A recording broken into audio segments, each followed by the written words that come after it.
mainstream will always beat MAGA if that's a choice. Maura, let me go to you on this, because you did work for two normies, I guess I have to call it. At this point, there's literally two different kinds of Republicans, and your wing is super small. I don't know if you realize how small it is. I mean, what does it say about the party that their priorities now are not funding the government? I mean, we are inside of 30 days now before the government shuts down, not figuring out what we want to do in terms of foreign policy and funding allies, but making every single Republican adhere to the big lie. It's all they seem to care about. Ken Buck now has to go. He's a far right-wing Republican. He's not good enough.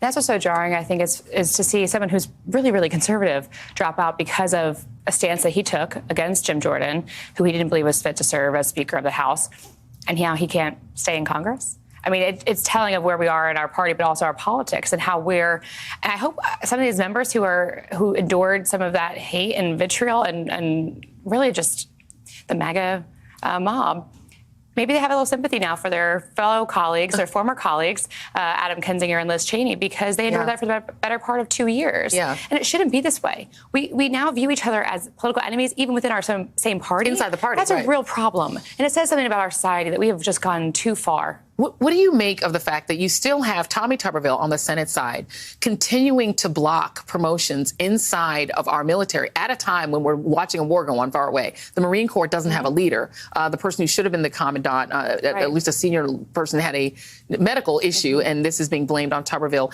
He is now saying that Republicans should hold off on aid to Israel until the U.S.-Mexico border is addressed. What does that even mean? Republicans don't even have a bill for the border, but now he's added, on top of ban abortion on all military and don't let anybody in the military have an abortion, also do the border, or he's not going to yield. What do you make of that? There's nothing more infuriating, one, than someone who should not be in Congress, who doesn't know what being a senator is, then decide to hold up the job of being a senator. I mean, it's beyond frustrating. And again, the Republican Party that I belong to, we're for our military. We're for our veterans. We support business. We support a strong foreign policy.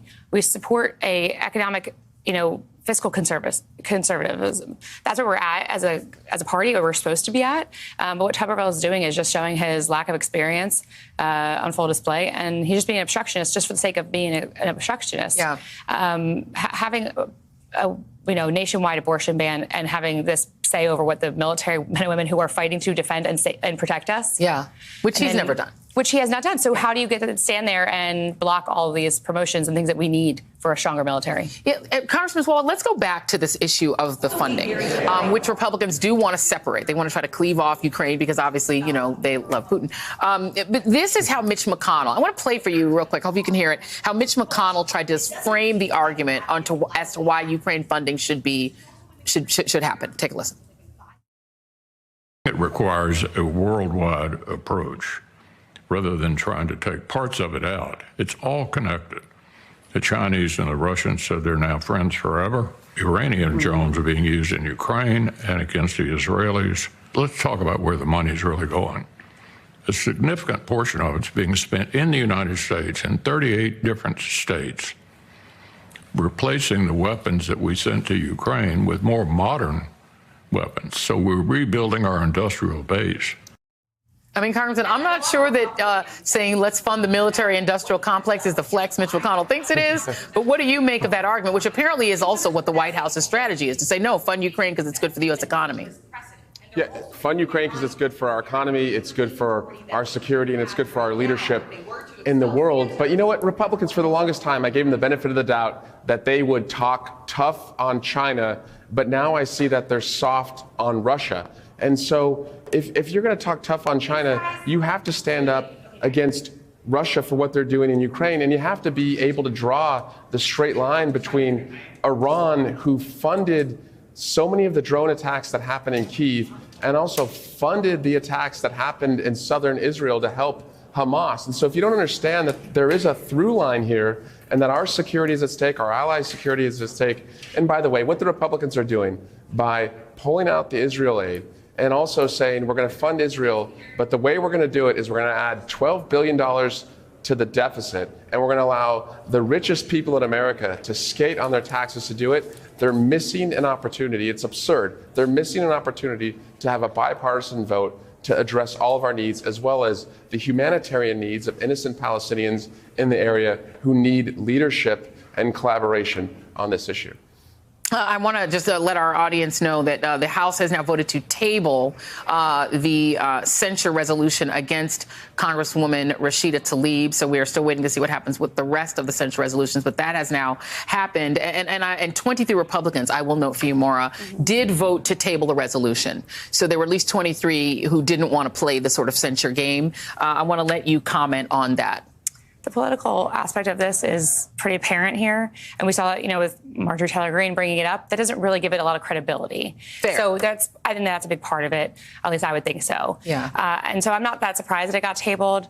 I'm curious to see what happens with the George Santos measure, because it really should be, the Congressional Committee on Ethics is a independent, bipartisan organization that looks into these things, and they seem to have a lot on him and really wanted to have the chance to do it. So, so kind of let them do it, and I think that's what we're seeing here on the floor. Let me ask you one quick question before I get one last in for the congressman. What is this thing about Putin that so attract? I mean, I understand that on the Israel side, you have a lot of Christian nationalists like Mr. Johnson, Speaker Johnson, who they've got their own sort of worldview reasons for saying, yes, we're willing to send money there. And there's that part of it. What is this Republican affinity to Putin? What's funny to me, though, is that, I don't know, to answer your question. I don't understand, aside from the fact that when former President Trump was president, he admired him. And that's all it takes. I think we've all seen the impact that he has and that his words have. Coherent or not, his words have an impact on voters, and that's part of it. But I'd say another part, too, is that if they're going to be pro-Israel, which they are, but then how can you not be pro-Ukraine? Russia's still a player in both situations. Can you answer this question, Congressman? I don't know how much conversation you have with people on the other side of the aisle, but this, I don't know if it's adoration. I know for Trump it's adoration of Putin, but the Republican Party seems to have taken that on board. They will not do anything that they think Putin won't like. Why? I can tell you, as a son of two Republicans who was raised in the Ronald Reagan era, who believed we had to be strong in the Cold War to defeat Russia, it's very simple. It's Occam's razor. The simplest explanation is the correct one, which is Putin likes Trump, Trump likes Putin, Russia helped Trump in the 2016 election. Okay, we have to help Russia. That's as simple as it is. But now, as I said, with the Hamas attack on southern Israel and Iran's role and Iran helping Russia as well, it's not so clear to me as why they wouldn't want to help Ukraine defeat Russia when Iran is a common enemy in all of this. I'm going to go vote on the next one, Joy.